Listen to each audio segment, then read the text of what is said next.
Shrek is iconic. It's an absolute classic. Why are we doing it? We're doing it because the people voted. We put out a poll on Instagram with a few film series we wanted to cover, and the people came and they voted for Shrek, the green ogre, our favourite ogre, and now we're gonna explore the series and please the fans, if we have any, as of yet. Well, there were a few votes. There were a few voters, and another one that came close was High School Musical. So we kind of dodged a bullet there. No, I think we can return to that at some point. Okay. But maybe not in this episode. And I'll have to watch all of them if we do so. Yes, painfully. So I had a look at Shrek and the history and kind of delved into it. There's a lot to talk about, and there's also a lot of information already on YouTube. It's a very explored film, and its greatness is not something that I anticipated until I did further research. Yeah, it is one of these like pop culture products that has just kind of blown up since its release, really. Mainly because of memes nowadays. It's like one of the biggest memes out there. People just love having a good old laugh about Shrek, because I think it is quite a strange creation, like this weird green fat guy, and yeah, it's quite fun. Were we even aware of were we even aware of what an ogre was beforehand? Maybe in the Lord of the Rings films. But it's they a lot came out different. at the same time, but some fantasy films might have had ogres, but they had never been presented in this way, in animated form. Yep. Yeah, you're right with the memes. There's obviously Shrek is Love, Shrek is Life, which I actually wouldn't advise people to check out. Yeah, if you're under 18, don't search that up, please. But you've also got I think when Shrek is implemented into video games, so instead of Spider-Man swinging on the webs in the Spider-Man game, you've got Shrek doing it, and I quite enjoy that one. Was that legit? Like, was that actually part of the game? No, it was kind of like a deep fake, like they edited Shrek in. Okay. Yeah, I was confused when you showed me that. But yeah, Shrek is everywhere. And it came out in 2001, and to say how popular it still is quite magnificent. Yeah. Well, in this episode, we can try and figure out why, and I think it's good to delve into the films, the different themes, talk about the bits that we liked, anything that we disliked. So that can kind of give us a good understanding of maybe why the film is so popular and remains in pop culture. Indeed. Can you tell me anything about the history of Shrek before the 2001 film? Yeah, so it was actually a children's book before it was a film. I think very few people know that. I actually grew up reading the Shrek book after I'd watched the films, but it was still like quite a big part of my life. I quite enjoyed the book. It was never one of my favourites, but it was kind of strange and weird, and has some similarities with the films, but not really.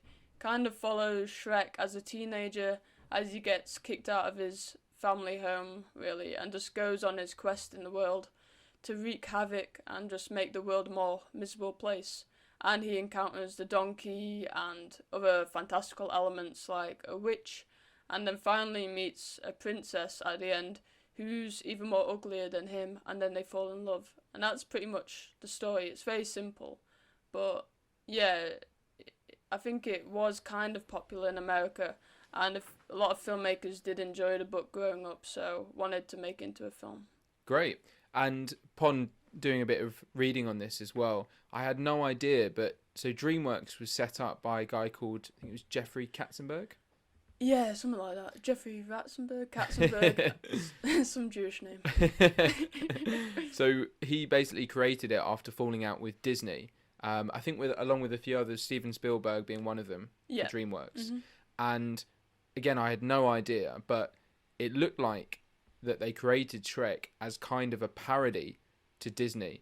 So, and once you kind of rewatch it, you can see why. It's completely going against the grain of Disney. It's going against the Disney princesses, the Prince Charming, the man who's always going to save the woman. And I think that's why it's so good, particularly Shrek 1. Yeah, so can you tell me maybe anything about the inception of DreamWorks, and did it spawn from Disney? So, as you were saying about Jeffrey Katzenberg, I think we should clarify his name instead of saying it wrong throughout this entire video. But whatever his name is, he was basically head of film production at Disney, and he was fundamental in the Disney Renaissance, really. So he was the person who led Disney to make Beauty and the Beast and The Little Mermaid and Aladdin. So all these massive films that really helped Disney get their comeback.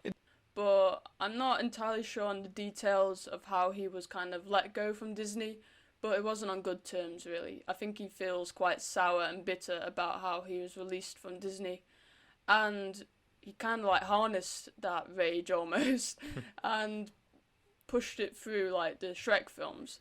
So having them almost be a parody of Disney films and almost like a fuck you almost. You know, like at the very start of Shrek, he's literally wiping his backside with like a fairy tale book, when Disney films always started with the opening of a fairy tale book. So it's very like explicit in how it kind of like goes against Disney. And I think that's why it became so popular, because it was kind of like counterculture and people thought it was a bit more edgy.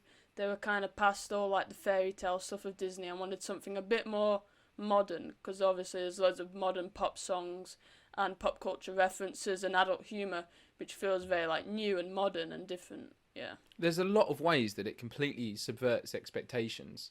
So whether you've got, as you mentioned, the opening scene, or just everything about his character arc, like for example, when they went away to rescue the princess, Shrek didn't really want to go, and he was doing it for Lord Farquaad. Yeah, he was doing it for his own self-interest, which was to get his swamp back. So yeah, it totally goes against all the tropes where you'd normally have like this Prince Charming who was very courageous and was doing all these good things out of like his own goodwill, like saving the princess because he's a great guy.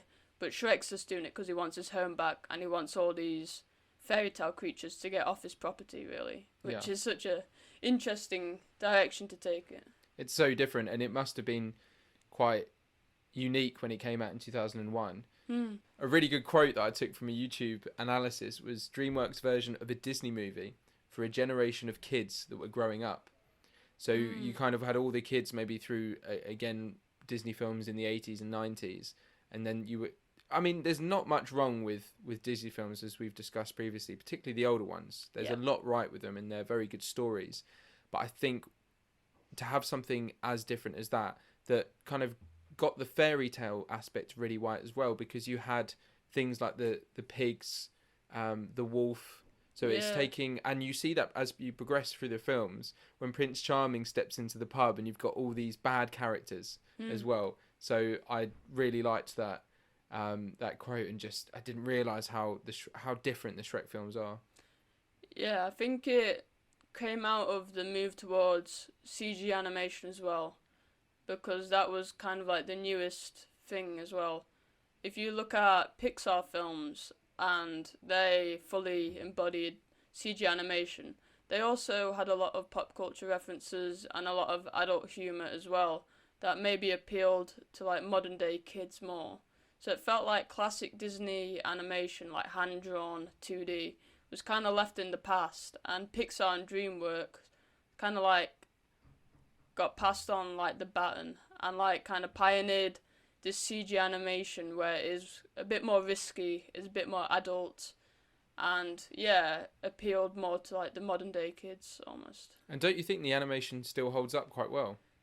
Kind of. Not as much as if it was 2D animation. It's why I love stop motion and hand-drawn animation, because there's like a timeless quality to it. But I think CG animated films date quite poorly. Even though Shrek looks fine, but it's not beautiful. You don't look at the first Shrek film and go, oh, that's a gorgeous looking film. Some bits are a bit uncanny. So, yeah, it's not my favourite style of animation. There's a few things that we can focus on now with regards to even the whole series, and maybe we can pinpoint a few things from the 4 films. The first thing I'd like to say is casting. Obviously, that's quite important to a film, and the first film in particular had kind of these really big names in Mike Myers, Cameron Diaz, Eddie Murphy, and the way they took on their roles was brilliant, particularly Mike Myers, who I think replaced someone kind of during production.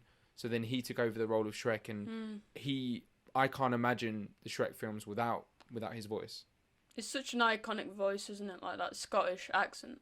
It was originally voiced by Chris Farley, who was a really big comedian on SNL and was just like this really rising star.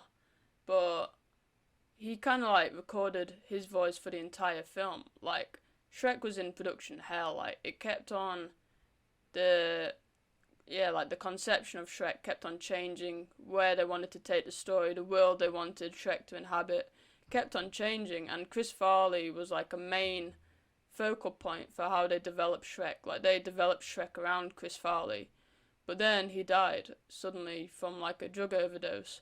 So then they had to kind of throw all of what they'd done out the window, and casted Mike Myers and had to kind of reinvent Shrek again to fit Mike Myers' voice. And even then, they recorded all of Mike Myers' dialogue in his national Canadian accent, and then he wasn't happy with that, so then they recorded it all over again in his Scottish accent. So, yeah, it was just kind of a whole mess of a production, but it's kind of amazing how the final product seems so succinct and, well done. It's an unbelievable decision to have him as a Scottish voice, particularly when you watch the film and you see the way some of the lines are delivered. And you mentioned memes earlier, some of the iconic quotes that can be said for Shrek as well. And then you've even got Eddie Murphy's character, Donkey, who again goes against the typical like friend of the main character, talking animal, for example. And he doesn't get on with Shrek. He's quite obnoxious. He's very silly, gets into trouble. And it's, again, kind of the opposite. But Eddie Murphy plays that role and almost embodies Donkey to the point where that combination, I think, almost makes the film. Just the amount of time they have in the scenes The comedic together. chemistry is great. Yeah. Because normally in the Disney films, the animal sidekick would be like an overly cutesy, like, best friend who you just, like, fall in love with, and it's just, like, this really adorable little creation. But Donkey's a bit hideous, to be honest. Like, he's not a pretty thing to look at. And Eddie Murphy's kind of, like, hamming it up, and he's got this really over-the-top, annoying voice. And it just creates a lot of tension between the two characters, which is really enjoyable. Do you pay a lot of attention to who is cast in animated films for voice acting? Yeah, not as much, because there's a lot of prominent voice actors that nobody knows about. Like, I looked at my Letterboxd stats recently, and one of my most watched actors is actually just a voice actor who I'd never heard of, and he's just in loads of Disney and Pixar films. It's like, why doesn't anyone know about him? Like, he's been voicing these great characters. So, unless it's like a real big celebrity who they kind of slap on the posters, it kind of goes unnoticed. And this is why I'd really like to see a Oscars category for Best Voice Actor. Because I think, like stunt people, they get overlooked a bit in the industry. And any take on the rest of the cast in terms of, I think I mentioned, who plays the fairy godmother? That's another famous actor. Her name is on the tip of my tongue. Isn't it like Jennifer Saunders or something like that? I think so. One of the people from, what's that TV? Sex and the City. No. What's that TV program called? The British one. With Joanna Lumley. Homes Under the Hammer. Like Absolutely Fabulous or something like that. Oh, okay. Yeah, I think it's her. If it's not, then I apologise. Yeah, it's just got a great cast of voice actors throughout the entire films. As we went into Shrek 2, like Antonio Banderas as Puss in Boots is iconic as well. But we'll take it one film at a time, shall we? Yes, let's do that. Another thing to mention is the soundtrack, which was very prominent throughout the films, but particularly in Shrek 1, even when you start off the first scene with All-Star Smash Mouth, which apparently I think was released a couple of years earlier and just absolutely flew to the top of the charts. I was very interested in the use of music in Shrek because sometimes I don't always love pop music in films. It doesn't work all the time. It works in Guardians of the Galaxy, Baby Driver, but not every film should implement that. But I think I'd be interested to see your thoughts. But I think it just works so well in Shrek because maybe that's because I've been growing up with it. But every song just seemed to fit perfectly in what you were seeing on screen. Yeah, I think it was well-picked soundtrack, and I think it's because it fits the movie in that Shrek's meant to be like a contrast to the Disney films that went before. So it's kind of like wanting to be as extremely different as it can be. So instead of having like orchestral musical songs, it's got like these very mainstream pop hits. So it's kind of like directly contrasting it. And I think it works in that way. But yeah, animated films nowadays that use like a modern day pop soundtrack are normally unbearable. Like if you look at the Trolls films, all they're doing is just shoehorning in loads of popular songs, not because it fits the world or is trying to say something. It's just to get a very popular soundtrack which people buy, and it becomes unbearable and feels a bit cash grabby in that way. But I think Shrek did it in a bold way because it had never been done before. That's a good point. It seems very thought out for all of Shrek's music. Mm-hmm. Anything that you didn't like about Shrek 1? I mean, as we've said, it seems like on the internet, for example, it just seems very well praised, which is fantastic. But is it over the top or is it warranted? I think it is a bit dated now. Like, even though it was quite revolutionary and bold, there are elements of it that feel very dated. So I think there's like a Matrix reference at one point where Fiona's fighting like the merry band of robbers or whatever they're called, and there's like that iconic like freeze frame where the camera swoops around her as she's mid air kick, and there's bits like that scattered throughout where you're like, this is very 2000s. Yeah. And I don't think that animation holds up that well. I think some of the character designs are a bit ugly. Like, I've never looked at it and thought it was visually appealing, like a Pixar film. I remember being little and just thinking it looked a bit ugly in a way. I don't know. Does that replicate in other DreamWorks productions? Well, I don't think that animation ever competes against like Pixar's. It always just feels not quite there. Like, it's good, but it's not quite great. And they have very like hit and miss animation. Like the Dragons films, like How to Train Your Dragons, they look beautiful. But then other films just look really bad. Like Boss Baby. If you've ever seen the animation of that, it's horrific. It's like, what is this? Completely different. It's like they're not even the same studio. No. It's strange. So Shrek 1 was fantastic, and rarely do we get a second film that's as good or even better, but I might throw myself into the fire. What an awful saying. I'm not going to do that. All I'm going to say... Very dramatic.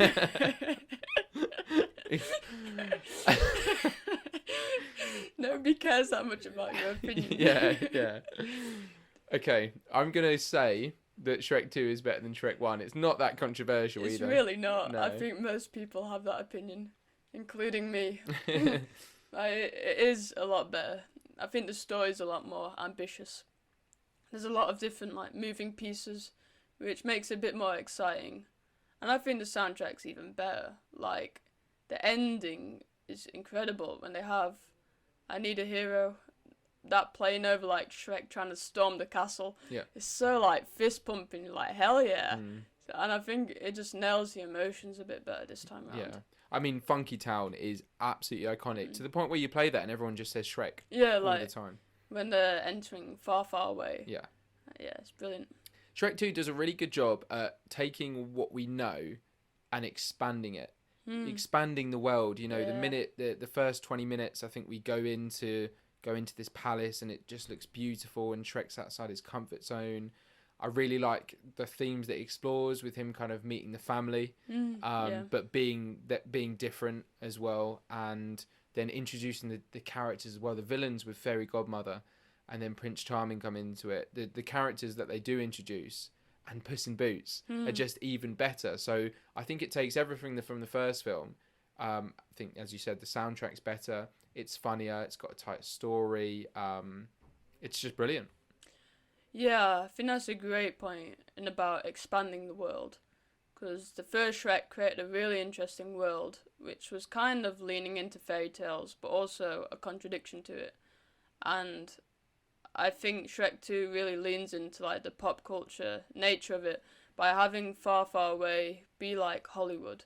Like it's framed as such, where it has like the big fairy tale characters are like celebrities, and you can do like tours of their mansions. Like this is where Cinderella lives, this is where Sleeping Beauty lives. And I think that's just brilliant world building. Like it feels, yeah, believable. And yeah, the way the story goes is kind of thematically similar to the first film in about not compromising who you are and just being happy with who you are. And if people can't accept that, then that's their problem. And I think it's very similar to the first film, but it delivers that message even better, with Shrek changing himself with the potion to become like a normal person, because he feels like that's what he needs to do to impress Fiona and her family, and what he needs to do for them to be happy. But by the end, they decide that's not what they need to do. Be an ogre. If you're an ogre, be an ogre. Be yourself. Yeah. Be a big green man with a fat belly. Nothing wrong with that. Not at all. And when he turns human and they're walking on the horse, and you've got David Bowie Changes playing as well. Oh. Just so many iconic moments relating to songs there. It's brilliant. Yeah, brilliant. What goes wrong? What happens in Shrek 3? Ooh. I actually used to get Shrek 2 and Shrek 3 mixed up. Like, when I was a kid, I kind of watched those two loads interchangeably. And I think because the third one has Prince Charming return back as the villain, I always used to get them jumbled up in my head, because it focuses a lot on Far Far Away as well. So I can't really distinguish them that well in my mind. But I think that's Shrek 3's fault, in that it tries to replicate the second one so much. Yeah. It seems Shrek 3 has seemed to get a lot of criticism, and I've seen videos saying it should just be a trilogy, take the third one out, it doesn't add anything. I think it's a little harsh. I do. And when I've then gone on articles that say, oh, you know, like Collider or Insider ranking the Shreks, they put Shrek 4 at the bottom of the list. So No. it's a weird one. I would say Shrek 3 is definitely not as bad as some people make it out to be. It's still a solid film. Like, it's still really funny. I quite like the whole side mission of then going to get, I think his name is Arthur. Yeah, it's like Prince Arthur, like the sword and the stone. Yeah, and then you've got the introduction of Merlin.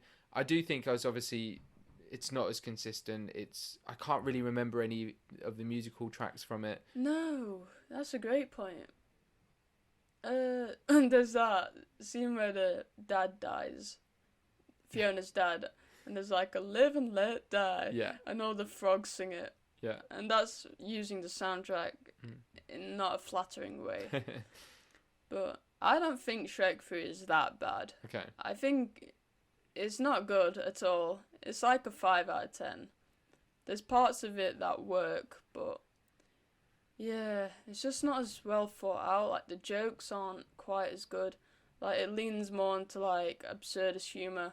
Like, there's that dream sequence where he's had kids, and like there's thousands of little ogre babies swarming him, and they're like throwing up, and then he's naked, and then he wakes up and like Donkey's got a baby's head. Yeah. It's just like, what are we doing? Like, the first Shrek was so sharp and witty with its humour that you'd almost have to watch it a couple times to get all the jokes. Yeah. But it just felt a bit more dumbed down and babyish. Seemed like a change in writers and just Yeah. too much astray from the first one. Yeah, and Prince Arthur as a character is very irritating. I think he's voiced by Justin Timberlake. Oh, right. I think so. And his voice is just like piercing. I hate it. And then they spend too much time with Merlin, and that's not very interesting, and the comedy doesn't really work there either. Yeah. Seems like there's too much going on as well, because then I think of like the other storyline at home where you're introduced to all the princesses, which is fine, but I think maybe you could have done a few. It just gets a bit like convoluted, I think, so. Yeah. Yeah, it's not great. But it didn't get received obviously as well as the first two, but then you had Shrek Forever After, which I think was a few years later. Yeah. And that was, Yeah, really, really interesting film. Actually, it took a different turn from the others. I felt. I think it's underrated as hell. Like, I really like Shrek 4. Like, unabashedly. I think it's really good. And I think it does take the story in a different direction, where Shrek 3 seems like a bit of a retread. Shrek 4 is its own thing, like, it's quite unique. And there's a sense of, like, dread and despair and of finality to it, which is great for a final film. Like, it feels like there's weight to it in stakes as well. Like, basically the story is that Shrek signs off his soul to, like, Rumpelstiltskin for things to go back as they used to be. So where he doesn't have a wife and kids to tie him down, where he can just be an ogre and be feared again. But that means that he loses everything he loves, and he's kind of thrown into this dystopian version of Far, Far Away. And it feels very dramatic and, a lot more punch to it. I think when you've had those three films, I think you can't, well, you can, but it's nice that they completely mixed it up and they kind of threw Shrek in an alternate world. And there's a really good scene near the start when he's at a party. Yeah. And there's so many little bits going on, but there's the kid saying, do the roar. Do the roar. I love you, daddy. And it's like a 4-minute scene, and it's just a build up of loads of things going on with Shrek, whether it's the babies, Fiona, he's got a bit of fame, so people are coming up to him. And then it all transpires with the music to the point where he roars. Yeah. But then everyone just claps and laughs. So again, he kind of feels even more like... He can't even fulfill that part of himself. Yeah, and he's not... He's missing something. He's not an ogre. And then he kind of gets annoyed, smashes the cake. But that's kind of a really good exploration of his character. Yeah, he's basically having an existential crisis. It feels like any middle-aged father who just is losing their sense of themselves and just feels like they're stuck in this life that they don't want anymore, or feel like they don't want. They just want to break free and go back to their glory days. And I think that's quite relatable to most middle-aged men. And it's translated into the ogre. But then, similar to the earlier two films, like, it has a sense of like a moral thing where he kind of says he doesn't want all the responsibilities he's got, but then throughout the film he learns what he did have, and then he gets that back, and then so it's kind of about not taking things for granted and being happy for what you've got in your life. Yeah, it's about realising how many great things you do have in your life and being appreciative for the loved ones you have, and that the past might not always be as great as it seems. So it's about not looking at the past with rose-tinted glasses and just feeling like everything was better when you were younger and you had more freedom. Yeah. And there's a great villain. Yeah, I do like Rumpelstiltskin. And he's got like this army of witches who are quite fun. And Shrek just having to like convince Donkey and Puss in Boots that he has a previous relationship with them, because they've lost all memory of who he is. And that's quite a desperate situation. So I really like it when films do that, and that happened in towards the end of the Spider-Man film, when you have a character who knows and kind of wants to make someone remember, and then you've got these characters that obviously don't know. I quite like that dynamic, and I also, correct me if I'm wrong, I think it's the first time where we meet kind of a lot more ogres, and you've got the battles going on. Yeah, and it feels a bit more action-packed. Yeah. Like, it's less of a comedy, more of an action film. Like, the previous three were very much comedy films, but this one, there's a bit more, drama to it. And I think Fiona as a character is given more autonomy. Like, she's the leader of the Shrek army, so it feels like she's got a bit more to do, and she's a bit more of an interesting character. Like, she's not just in the sidelines while Shrek goes on his adventure. Like, she is, like, quite a powerful female character. Great. So, as a series, what do we think of it? Yeah, it's good. I wouldn't put it up there with one of the best. I've never had that much personal attachment to Shrek. But I think all the films except from 3 are solid. And we didn't mention Puss in Boots either, which I think is an underrated film as well, which is a prequel film just following Puss in Boots' rise to, fame, I guess. And it's alright. It's just like a standard adventure film with some fun moments, but it's not essential viewing. Yeah, I agree with you. I think it's a really solid film. As I mentioned, it's one of those examples where it does improve, and it's nice to see that in like a franchise or a series. Obviously, they did go on to do quite a lot. You mentioned Puss in Boots, but there's a Shrek the Musical. I don't know if that's... Oh yeah, Shrek the Musical. I don't know if that's linked to DreamWorks or whether that was a separate thing. Well, they probably own the property, so would have to have allowed it in some sense. I don't think it's meant to be that good, even though it got a few Tony nominations, but I'm not interested. But it's done very well at asserting itself. It was very refreshing at the time. It's asserted itself into a lot of pop culture references and moments. People are still watching it now, and I think in quite a lot of ways it does still stand up, especially when you rewatching it along with the music as well. Yeah, it's not going away anytime soon. Like, I think kids growing up nowadays are watching Shrek, and I think their kids will be watching Shrek, and I don't really see any end to that anytime soon. Because I think it is so universal in that adults almost love it as much as kids do. Yeah. We've got a few quick fire questions that we can go through as well. Let's go. I think we've covered this, but best film? Shrek 2? Shrek 2 for me as well. Yep. The best character? Interessante. I think Puss in Boots is the most fun. Because he's like the coolest, isn't he? Like, he's got all the best action. And he's got that great thing where he turns into a really cute kitten and to, like, kind of throw off his enemies. But, I don't know. Who's yours? I'd say my favourite might be the dragon. Because I like the fact that when we meet her, she's really, like, again, talking about subverting expectations, she's really angry. And she's obviously scary, and you expect that of what we've kind of grown up with as a dragon. Yeah.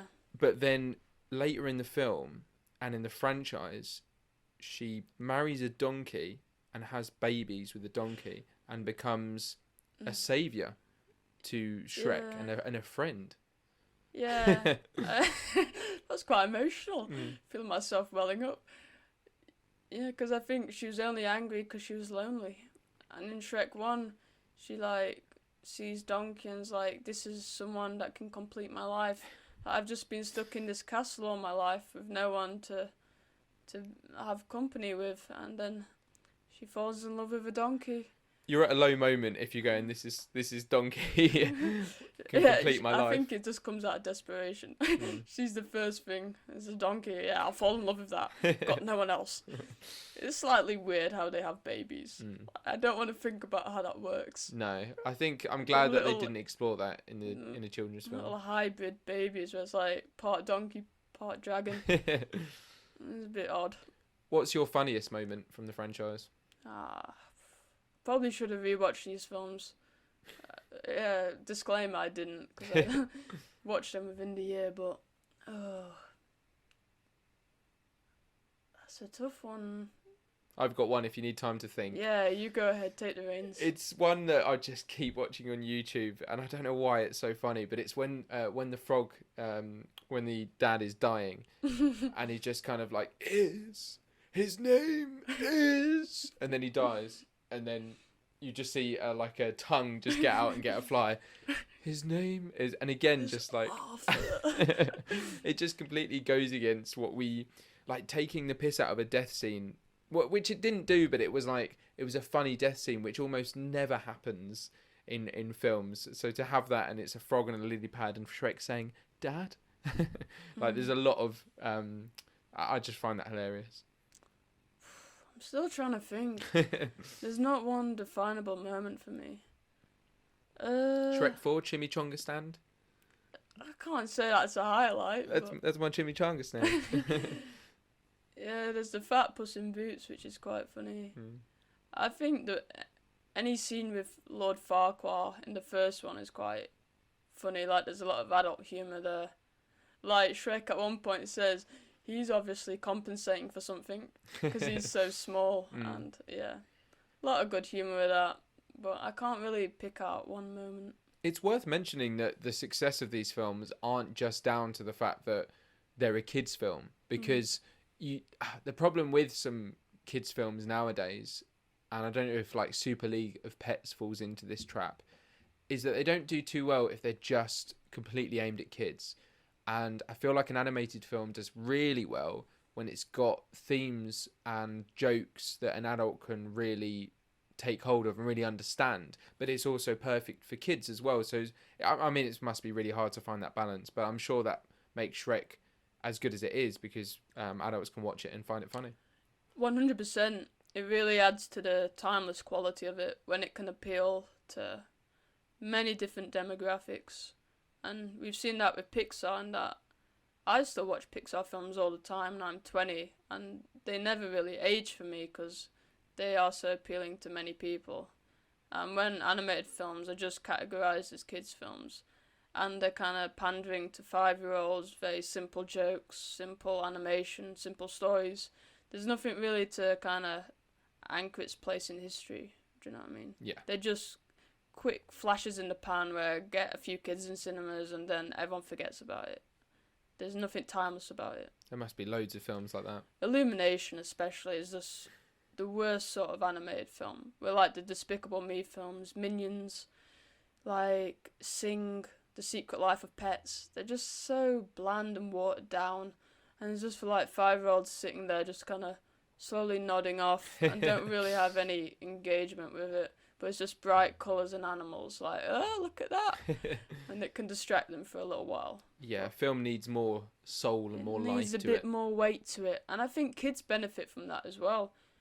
Like, I don't think kids want to just sit there and watch colours. I think my favourite kids' films are ones that kind of hit you, and they've stayed with me because they've got weight to it, and they've got characters that I love and stories that mean something to me. Like Up. Like, I remember watching that when I was like 7, and it still made me cry, and it really stuck with me because it was emotionally powerful.